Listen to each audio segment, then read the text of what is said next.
Okay, I managed to get almost nothing done last night, and this morning I just kind of, I had like the idea in my head that I was like, sometimes I get really focused on something, and like all I do is work on it and like sleep and wake up and immediately get back to work on it, and then you just get like really gross and disgusting because like you're just like I don't know, eating junk food or like, not showering or not changing clothes or not going anywhere, not talking to anybody, but like just for like 3, 4 days in a row, just working on this thing, just totally focused on this thing. And I kind of like got the order of operations wrong. I just decided to like get really gross first. And then I thought that that would help me get things done. Whereas it's the being hyper focused on something, which is supposed to cause you to become gross. So, anyways, so I just ate like a bunch of junk food. That was all. That was my whole thing. I just got a ton of junk food. Got junk food. I got monsters. I got chocolate. And now I just want to eat more and more junk food. And I honestly don't really feel bad about it because, there's like a pair of pants that's always been like my litmus test for how fat I am, like whether or not I can put these pants on. Um, and I bought them, like 10 years ago in Zhuhai. Um, no, wait, when did I buy these pants? Holy shit.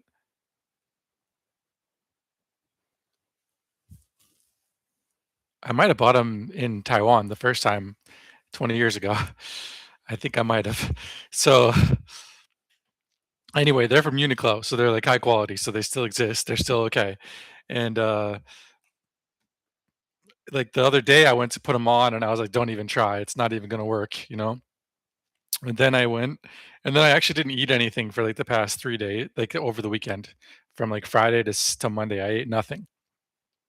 And then I was like, uh, and then, like, yesterday, I realized those were my only clean pants, and so I tried to put them on, and there's, like, slack, like, a lot of slack, like, I can fit them on, and there's, like I could, like, double them over, like, I need a belt. I need to like, the same exact pants that before, like, wouldn't fit at all, um, so I was like, "Oh, I lost a lot more weight than I thought I did." Probably, I think mostly in America. I just went like a lot long, just not eating. I wasn't eating. I didn't have any money for food. And then, and then, yeah, I think since I've been in Taiwan, I think I feel like I've been eating a lot, but it's only because I'm comparing it to how much I ate in America. So it's like eating one meal a day is like feels like a lot. And then on top of that, I feel like, uh, I don't know. It just yeah, like it just feels like I think the thing is I have like some degree of like lactose intolerance. And so when I started drinking the milk tea and eating like cheese danbing, and so it just like makes me feel all bloated and not hungry at all for the rest of the day. So I go around feeling like I ate a lot, but I actually didn't eat that much. Um, and also for the most part, I've just been eating like at restaurants as opposed to like at home. I think when you really like fatten up, it's because you're snacking at home constantly. And it's not so I'm like if you're only eating at restaurants, you can feel like you and also the thing about the here, like you can get a good meal at a restaurant here at a reasonable price. But it's not like in America where if you go to a restaurant and order a normal meal, you're gonna get way more food than you should eat in one sitting, which is just a normal amount in America. Um, to the point where if you get like a normal, like reasonable amount of food, you feel like you got cheated. Anyways, so that's all as far as the food goes. And I mean, the whole idea behind the food, I guess, is just it's just that like just shut your mind up by like any other thoughts that like I just want to focus on this one thing, and this thing is creating graphs. And then if I have any other thoughts about anything else, I just use food to should suppress it. But I don't know, it's not really working. I don't know. I just ate 2 candy bars. No amount of And again, the junk food is not cheap here comparative to everything else. Like really good like seafood, like I could get a big old thing of seafood, like a seafood noodle soup, um, danbing, the milk tea, coffee, like these sorts of things are cheap. But if you want like a bag of chips or something, it's expensive. That said, I'm still kind of like trying to wrap my head around that a bag of Doritos was $7 in the US. How is that fucking possible? And I know I just saw that Pepsi had reduced their prices by 15%, and apparently that includes Doritos. And it's like, dude, when you're selling a bag of Doritos, that should be the cheapest. Okay, whatever. I don't want to talk about that. I don't want to waste my time or energy talking about that. I want to talk about this thing, but I think I think maybe I'll try to do this in reverse order in terms of my notes. I kind of I was like 50-50 on whether to go for a walk and do some writing. And part of me is just saying like that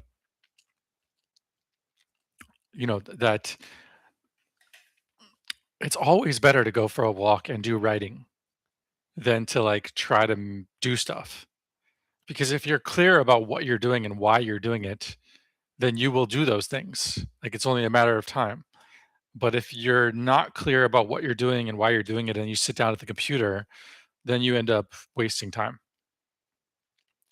And you never think more clearly when you're at the computer, at least I don't. You never think clearly at the computer, you think clearly away from the computer. So you need to be clear what you're doing before you sit down at the computer. That's kind of the thought. But then I also have the alternative thought happens very regularly for me, which is that I'm out walking around and I'm like, or like trying to write, trying to drink some coffee and like write. And I'm like, this is not accomplishing anything. I need to be at the computer trying things. Um, and so I kind of was like going back and forth between those two options there. Uh, just, for like, I'm like, nope, got to get back to the computer, just try something. And then it's like, no, there's no, just go. And I've been like wavering back and forth like that all day since I woke up, anyways. But it is cold outside, so I don't know. After I'm done with this video, perhaps I will put on those pants that that were too skinny for me for about 6 years straight. And apparently now they're like loose on me. Um, which means I feel licensed to eat as much junk food as I want. But um, and then and also like put on my coat and just go for a long walk. So a lot of times it just feels like when it's cold outside, which by the way, cold means like 65 degrees here.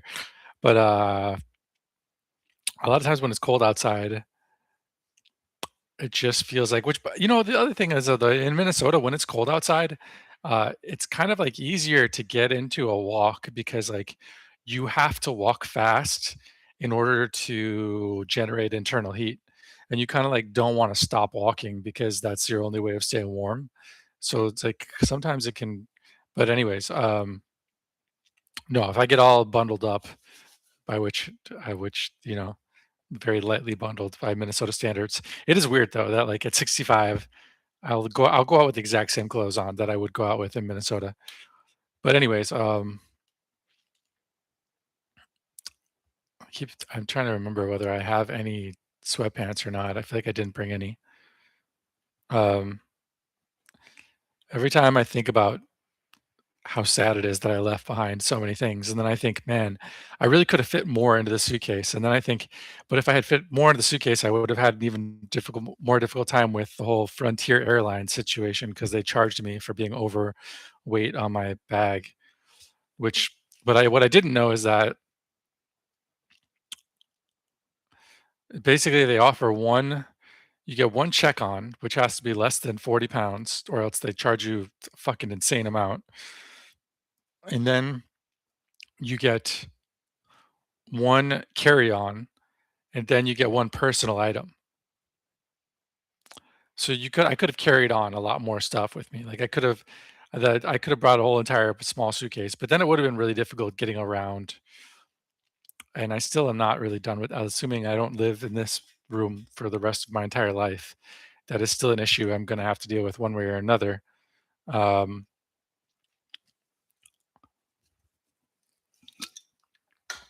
and truly, I don't really know what my plan is for life.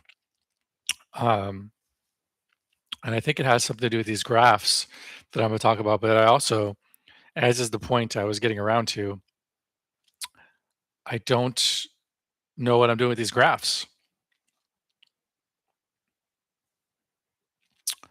And again, I kind of am thinking like part of me is like, you have to just keep working on them. That's the only way to figure it out. And then and then it's like, no, you need to think. You need to like go for a walk and think this through. That's the only way you're gonna figure it out. But anyways, so to start at my conclusions and work my way backwards,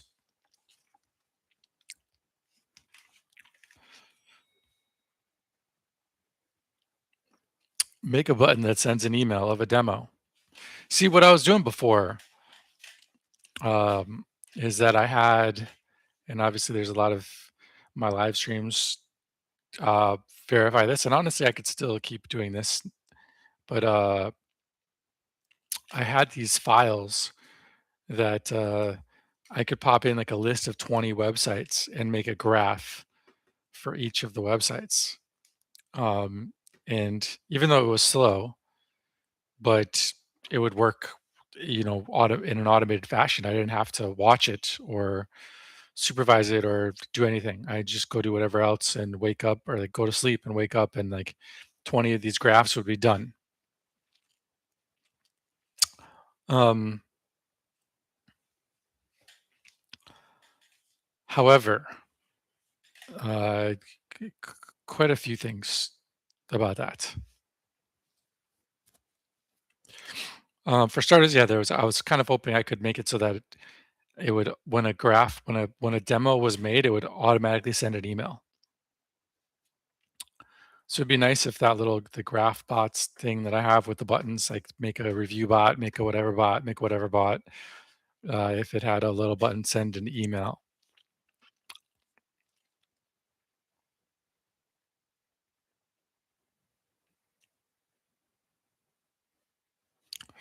So, anyways, I was making like tons of these things, and there's some problems with the files. One problem with the files, right? One thing is that it doesn't have like a maximum.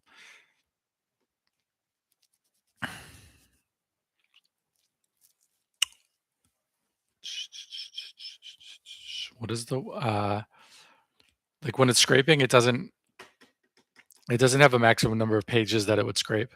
It doesn't have any like intelligence built into which pages it scrapes and which pages it doesn't scrape. It probably doesn't need to scrape all those pages that it's scraping because it just scrapes everything. The WordPress one does. And secondly, um,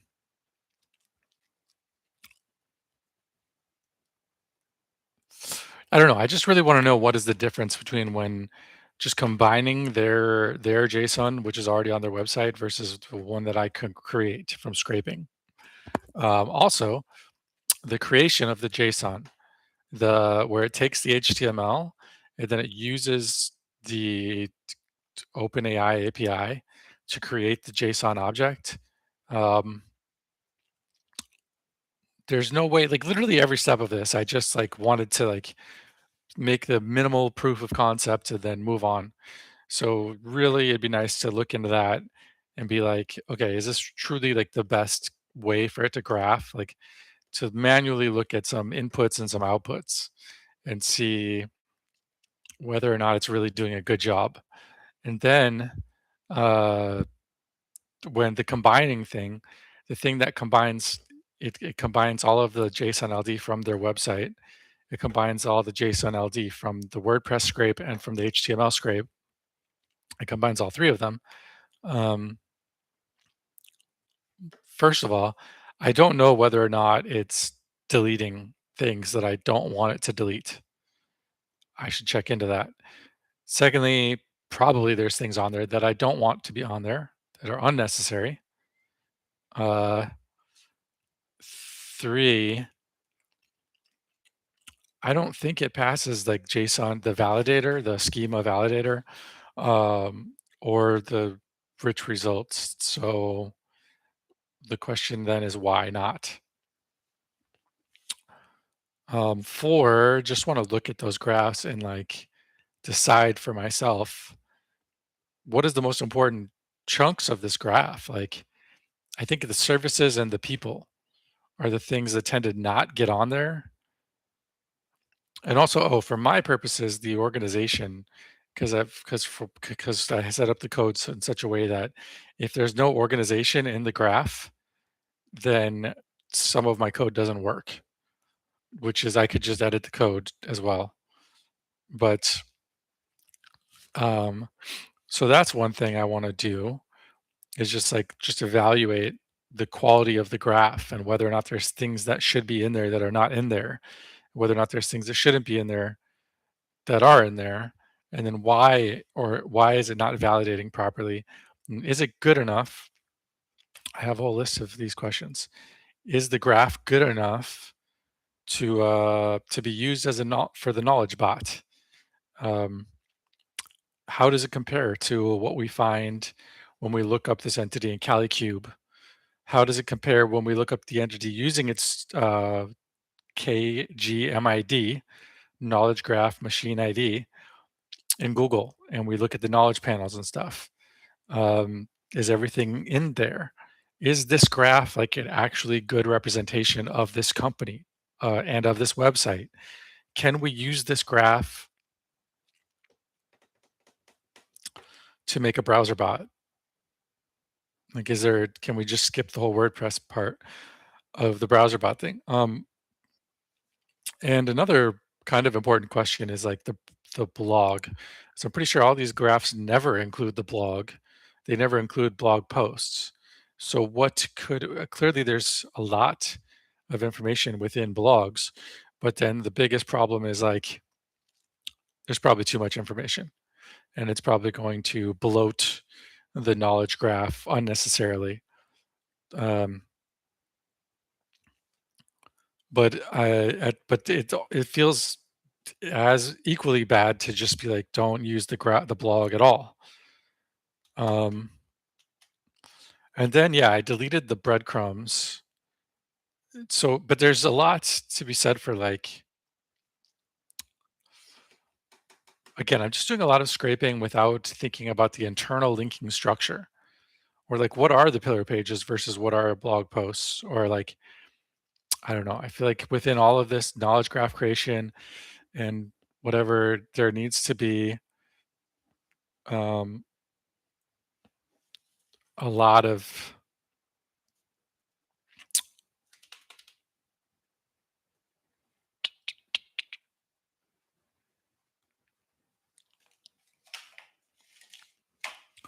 there needs to be I mean it should be able to analyze like your internal linking structure and just the architecture of your site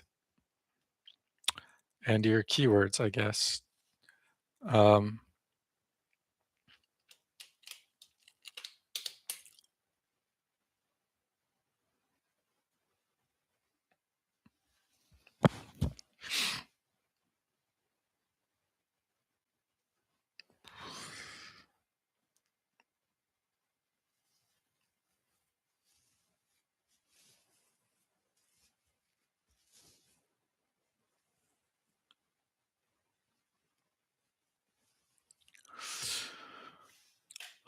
and also while I was thinking about this, I mean, I need to get to my places ID API set up. Oh, that's right, guys. The reason why I thought of that was because I realized that the knowledge graph Explorer API does not cost any money at all. You don't even have to have a credit card on file. So I should really set that up. And that made me think I should really set up the Places API, because I think that one does require a credit card, but it's honestly, you're never going to go past the free tier for the most part. Um, and again, I could make it like I have 16s. I could make it so that like I give a list, and again, I could automate the creation of the lists. I could do that. But which I guess is like part of the reason why I'm like, just fucking work on these things because that's the way it is. Like you do it, then you do it again, then you do it again. And you're like, oh, I could automate this piece and this piece and this piece and this piece. And then like after like you just keep on whatever is like bogging you down, whatever step of the process you end up doing manually. Once you do that manually many times, you're like, oh, and I can automate it this way. Um,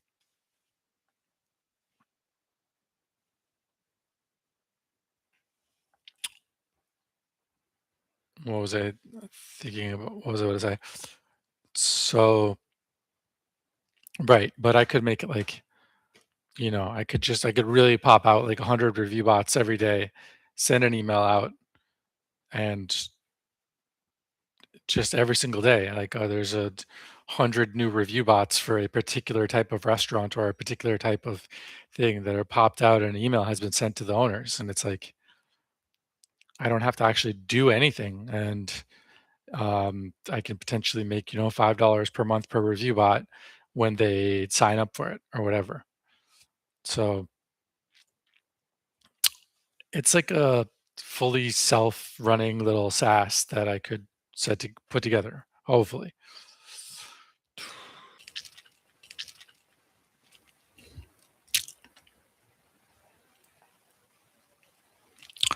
Okay, I had a problem with the connection there. Um,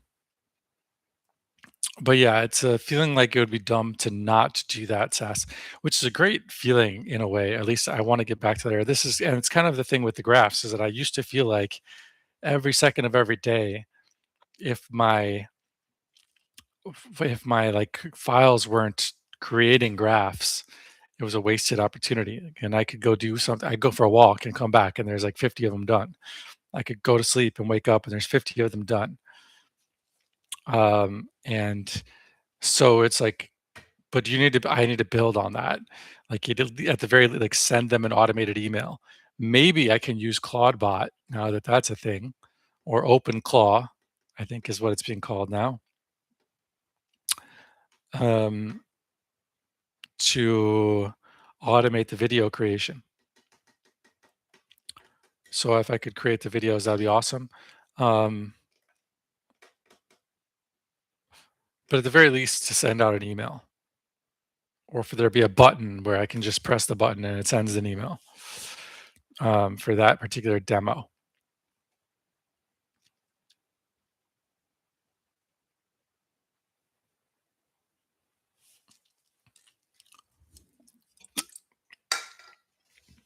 And I think part of me just wants to get back to that state of mind where it's like another one, another one, another one, another one. And then you feel like, it doesn't really matter if any one of them sucks or if any particular company tells you they're not interested, or like it does not matter. One demo, one phone call, one video doesn't matter. We're just popping these out over and over and over again. Um, but that said, uh, I really need to take notes so that I can uh, when I'm talking and I think of something, and then I don't want to forget it before I finish what I was saying. Um, so a couple, I mean, right. So the thing about these files, though, in addition to like making sure that the graphs they're creating are quality and that they're not like combining things that shouldn't be combined, they're not deleting parts that shouldn't be deleted, stuff like that.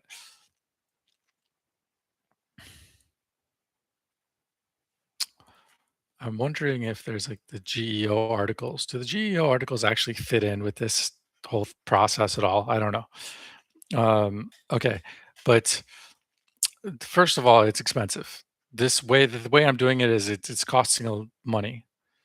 Not a lot of money, but it was like I was spending like $5 a day on these API calls, um, which isn't like a crazy amount, but it's enough that it's like I don't want to just be running this constantly.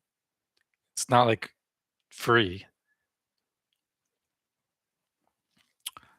It's in so but I'm pretty sure that like the reason it's costing so much is 100% um because I've set it up inefficiently. I've set up the code inefficiently and it's scraping mainly the scrapers. The scrapers are just getting too much from the websites and it's unnecessary. And like for starters, um it could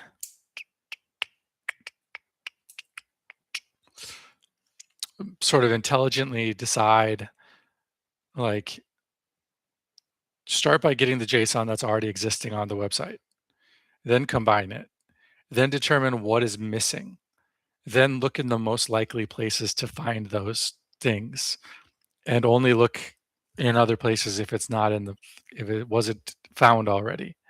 Uh, there is that. Um, I feel like there's another one. It costs too much money, and I guess it costs too much time. It was kind of like a slow process, and then it adds up. For me, it adds up. But shit, what was I just about to say? And then it just slipped my mind. Oh my god.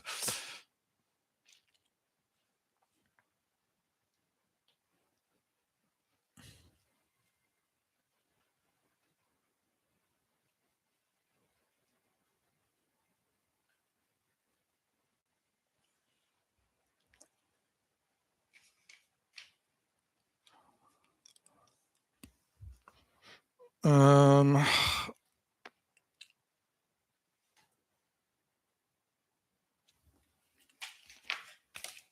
have no fucking clue. The quality of the scrapers or something. I don't know. I think this room, to be honest, just kind of destroys my thinking because there's just no windows. There's no windows. I think that's the main thing. There's just no connection with like. So my thoughts are like not attached to the world. And they're easy to lose.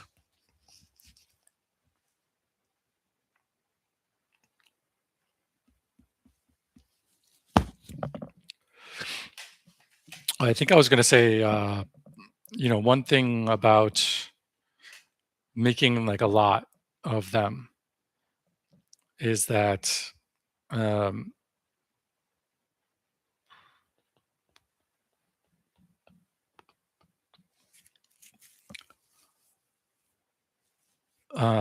that if you make shitty ones, like if some of them come out, like if you make 100 of them, like even if 95 of them come out badly, you still have five good demos done. Like that's the power of automating these things in mass, you know?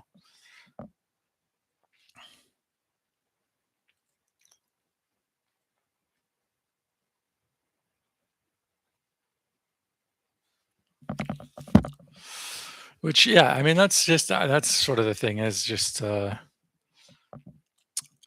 don't know really even know why I was just like automate this. Now I automate this. Now I automate this. And it felt like that was leading me somewhere.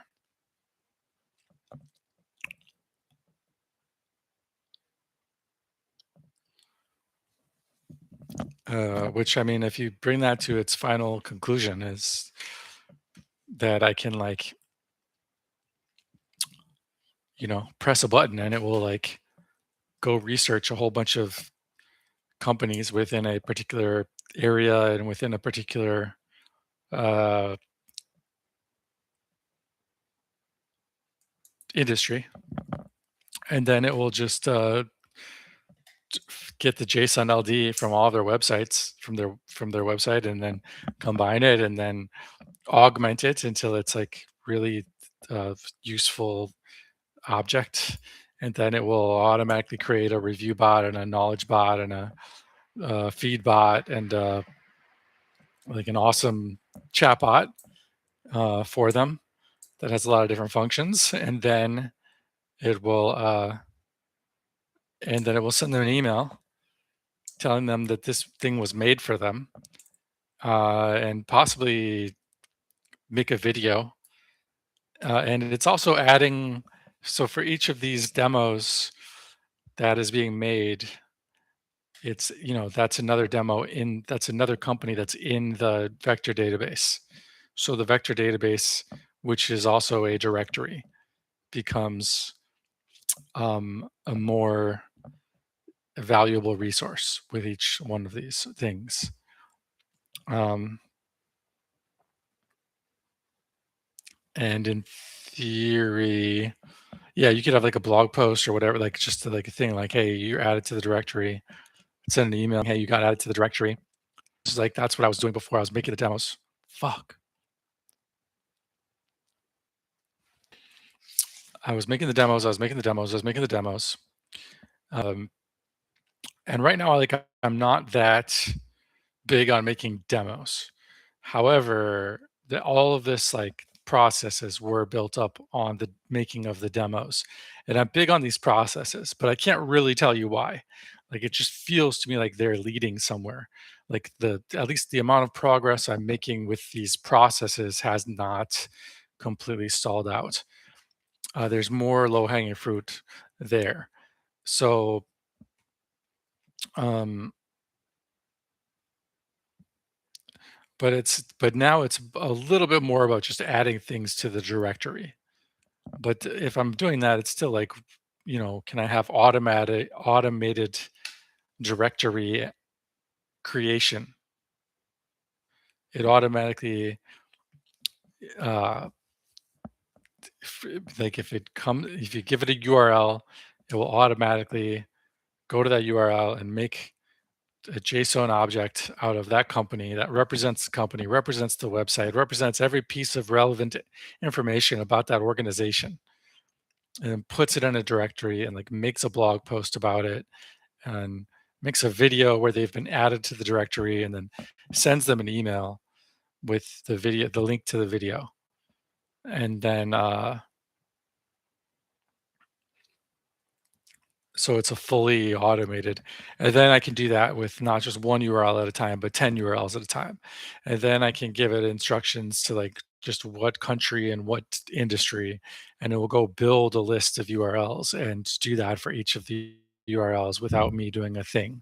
And it's like a fully automated uh, marketing delivery system. And then hopefully, because what I'm making is actually sales bots, at least to a certain extent, at a certain point, if that is generating leads, then this automated outreach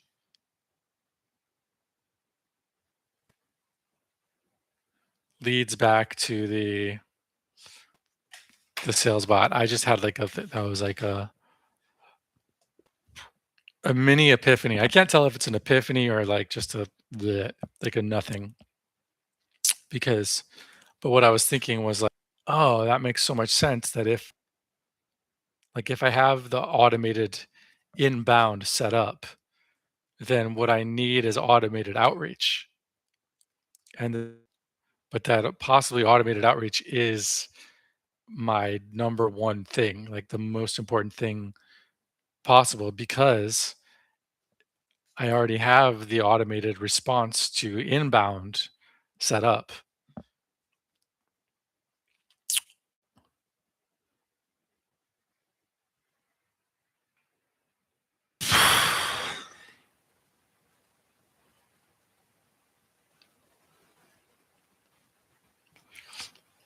I'm having a difficult time staying connected here.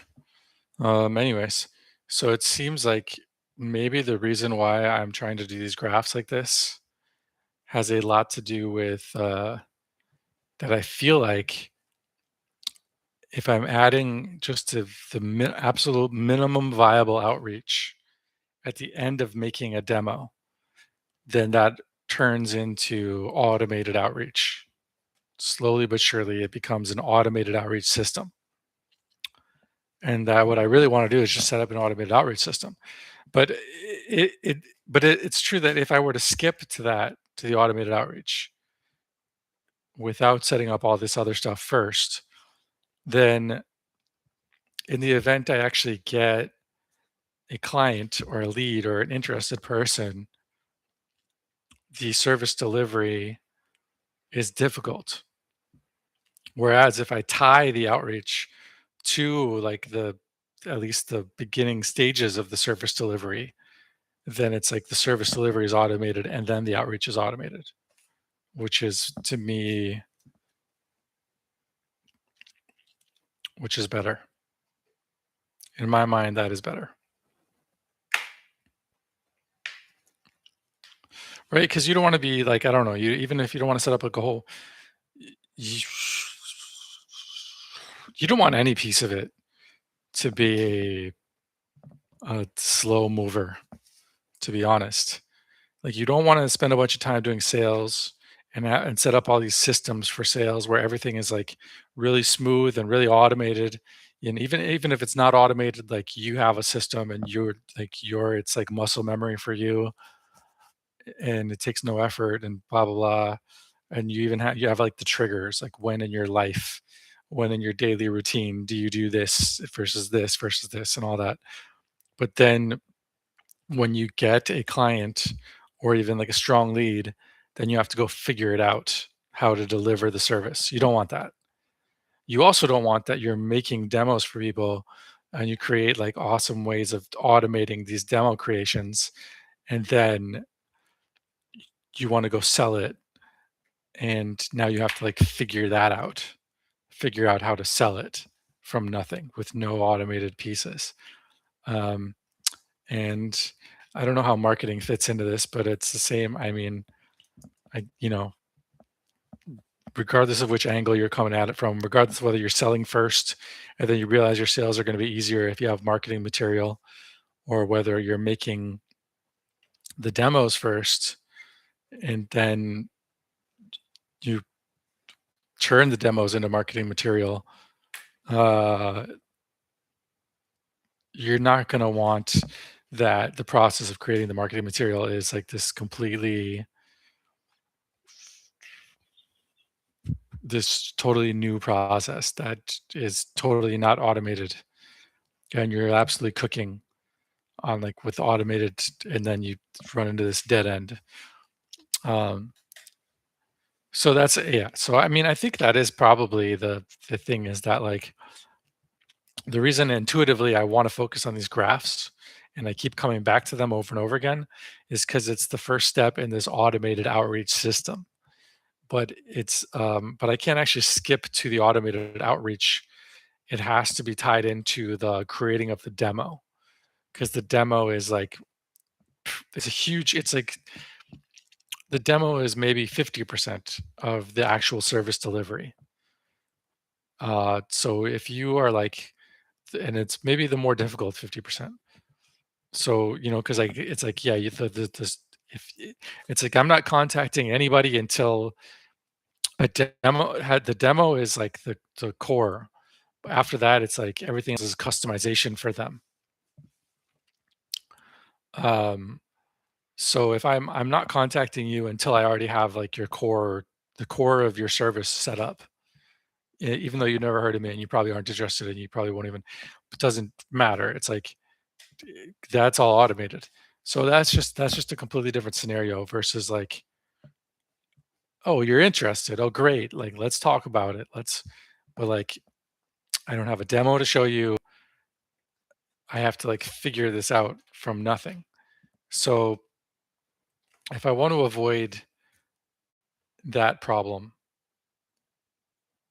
if I want to avoid in either direction, regardless of whether it's that the sales I'm starting from nothing or the service delivery I'm starting from nothing, then what I have to do is make it so that the service delivery is automated and then the sales is built on top of the service delivery and then I just keep automating further and further, starting with the service delivery and then the marketing and then the sales that each it just I'm automating everything more and more and more.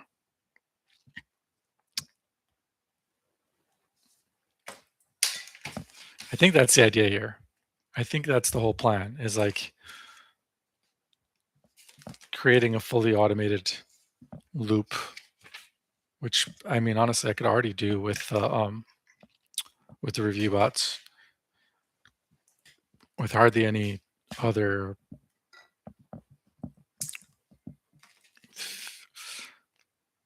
which I guess, the thing again, the thing is the first step is the email, having being able to send an email automatically. That because I mean, I don't expect email to be like super uh, high, what's the word? Like that for it to like really d- be very effective. In fact, I expect it to be extremely ineffective, but it is going from nothing to something. So if it's sending out, 1,000 emails every day, and then after 30 days, it's sent out 30,000 emails, and out of 30,000 emails, I get one customer, that is already one more customer than I've ever gotten before. So that's great.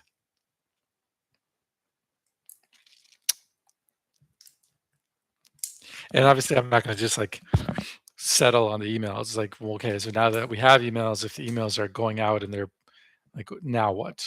What's the next step?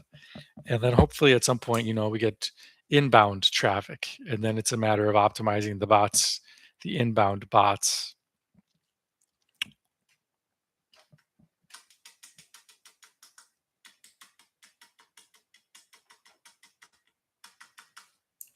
Okay, let's go through my notes here in reverse order.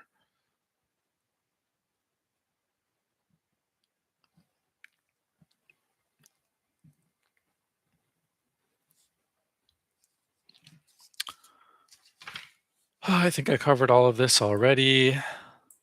Right. Okay. So yeah, if I have automated emails, like the next step, okay, can I set up a drip campaign? Can I give people the option to opt in or opt out? I guess is an idea.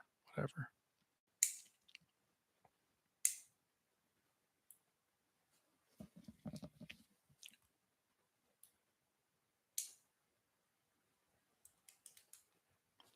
Oh, this is a good question about the graphs. Two good questions, because like sort of the last sort of things I did with the graphs, which by the way, it's interesting to me that some of the best things I ever did were after Ali and Mo moved in. But it's sort of like because like I had been in that state of mind where I'm like coding at the speed of light, and then like they knocked me out of it, but that made me not be burned out. So then I went back and like still did some really awesome work while they were there distracting the shit out of me. Uh, but it was like but every day that went by, my capacity to do such good work was reduced little by little, and then eventually coming to Taiwan, I had to like sort of reestablish that capacity, I suppose.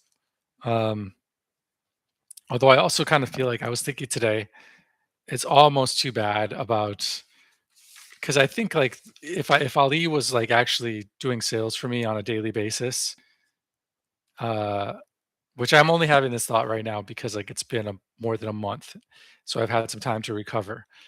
Because I don't want to fucking deal with them because both of them they're very slow. They're very slow. They are stupid. Their stupidity is not even the problem, unless the stupidity and the slowness are the same thing. I'm not sure. I think it's actually not the same thing, to be honest. Um, like,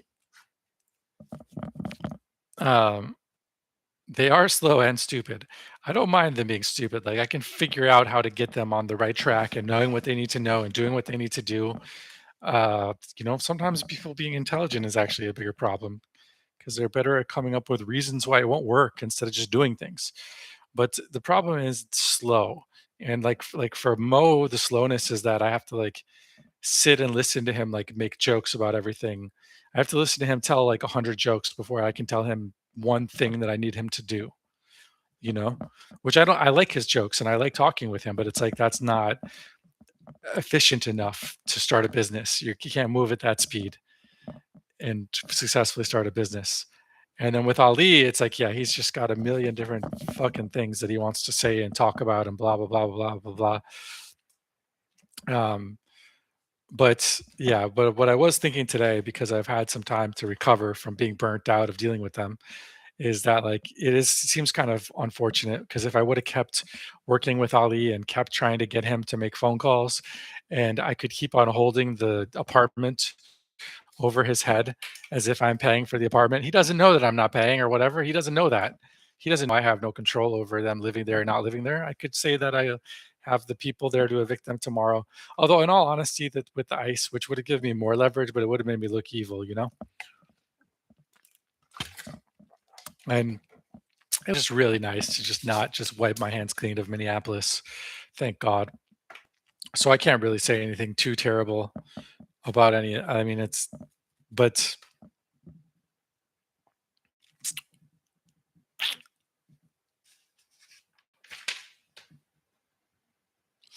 but anyways, like part of me is sort of like, if I would have kept working with him, if we would have kept on making sales calls every day, we could have gotten somewhere with that.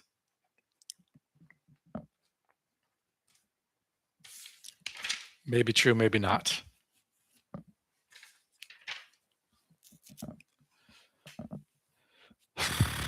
Uh, but yeah, it's just not worth it because they even in Taiwan, even just talking on the phone, like they take up so much time for so little in return that it's just not fucking worth it. Um,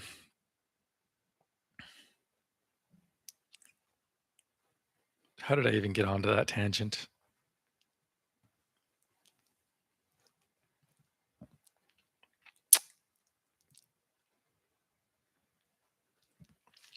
I don't know. I think maybe because I was thinking about setting up the inbound. Because if you have some outbound and it's generating some inbound, then but if I had a salesperson that's calling people every day, that should generate a bit of inbound, you know?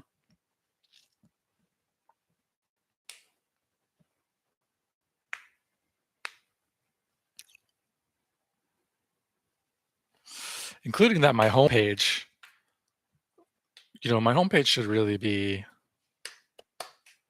one of these directories. One of those directories that can embed the demos inside. That should be what my homepage consists of. And then people go in there and they're like, "Yeah, you sent me an email saying that you made me a demo." And it's like, "Yeah, what's the name of your company?" And they give the name of their company, and then it responds with like the information about the company and the demo embedded in the response. Could be cool. I don't know. There's a lot of things where it's like I'm not sure I have the right idea, but I know that like I'm close enough to the right idea that if I keep on tinkering with it and responding to feedback, but the problem is I don't get feedback, and if I'm just one person, I can't get feedback. And I guess these graphs and all of the automations around these graphs is all designed to compensate for the fact that I'm a one person show. Um, so everything has to be just automated by necessity.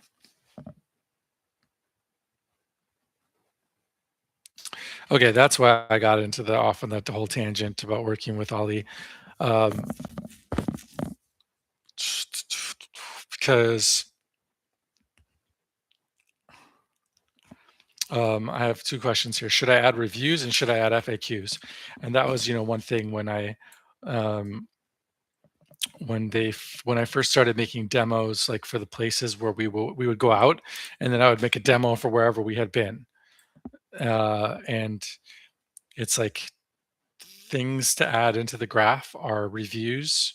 You can go get the reviews from the Google, just copy and paste the reviews and turn them into JSON LD format and put them in the graph.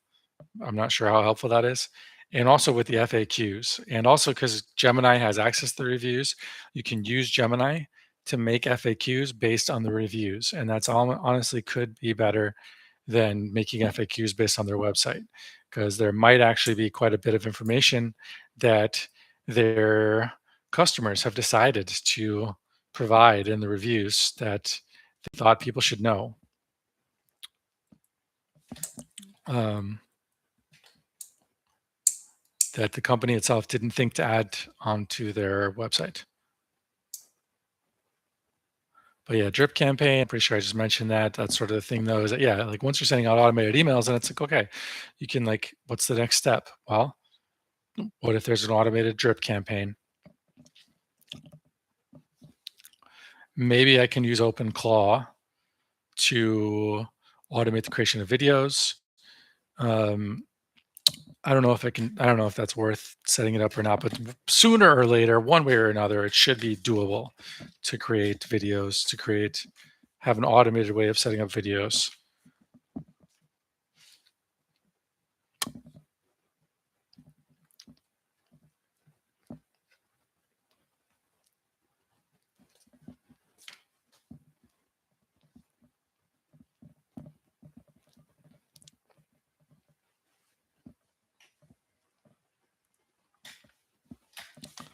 But anyways, I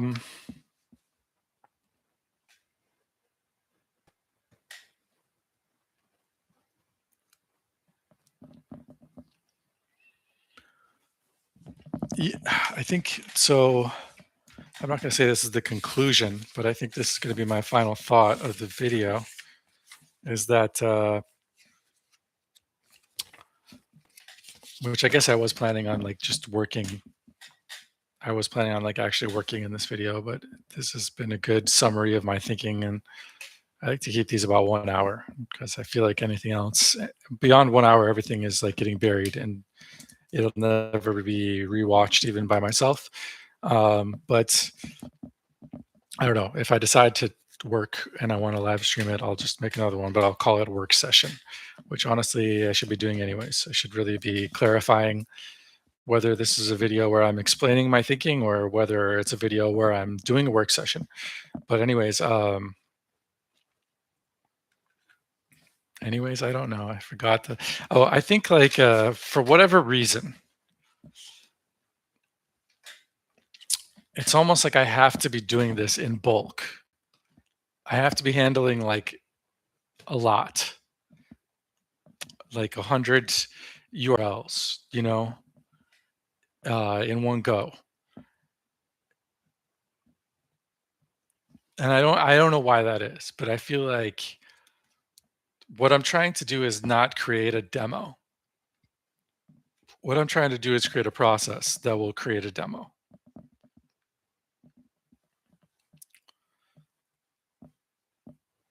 Yeah, that's I mean, I feel like that's not a good way of phrasing it, but that is the idea that it gets across the whole idea. It's not, and it's maybe that's a platform, maybe that's a SaaS, maybe that's just a understanding, like a set of knowledge. Maybe it's just, yeah, just like having a thorough understanding of the logistics that are relevant here. Um, but for whatever reason, and maybe it's just me, maybe it's just my brain and the way my brain works, and it's totally unnecessary. It's like creating one good demo is irrelevant. Um, what I need is to create 1,000 demos, even if the 1,000 demos are shit. But I have a process for creating 1,000 demos, and then I can create another 1,000 demos tomorrow, and another 1,000 demos the next day, and that there's an automated outreach, and that in the event the outreach gets a response, there's an automated inbound, and at any part of the whole entire process that's not automated becomes automated to the maximum extent possible, something like that, I guess. I'm very not clear about what any of this is. It's mostly intuition I'm following. And in the meanwhile, I'm running out of money and I have no plan. I don't even know where I'm going to live next month. So I sure hope that this leads to something. But I guess what the next step is here is just to create graphs, like a lot of graphs, just create thousands and thousands and thousands of graphs for no fucking reason without any idea why, and then figure out what to do with them after I create them or something. That's what I'm going to do. That's the plan.